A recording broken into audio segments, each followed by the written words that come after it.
Di pinggiran kota yang sunyi, tersembunyi sebuah bangunan tua yang dikenal sebagai rumah sakit angker. Bangunan itu telah lama ditinggalkan, catnya mengelupas dan jendelanya pecah. Namun, bagi mereka yang berani mendekat, desas-desus tentang kejadian aneh dan suara-suara misterius masih terdengar hingga kini.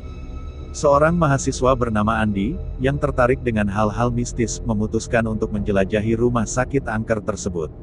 Ia mendengar cerita tentang pasien yang meninggal secara misterius di kamar-kamar rumah sakit, dan arwah mereka yang masih bergentayangan di sana.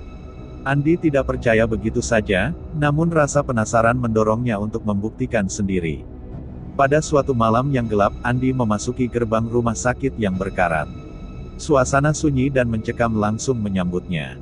Langkahnya bergema di lorong-lorong kosong, sementara bayangan-bayangan aneh menari di dinding-dinding yang lembab. Bau obat-obatan dan darah yang untuk waktu yang lama membusuk masih terasa di udara. Andi berjalan menuju kamar-kamar pasien. Di salah satu kamar, ia menemukan sebuah buku harian lusuh.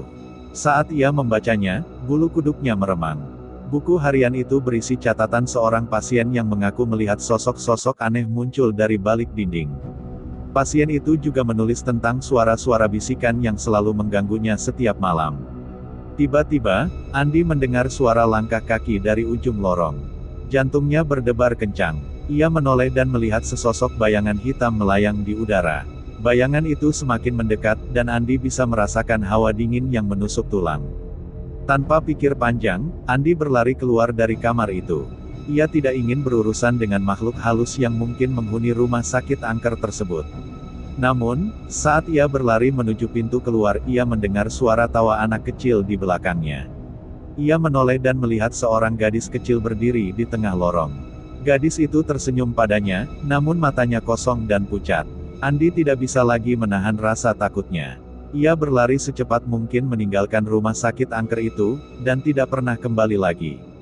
Sejak saat itu, ia percaya bahwa rumah sakit tersebut angker dan sungguh dihantui oleh arwah-arwah penasaran.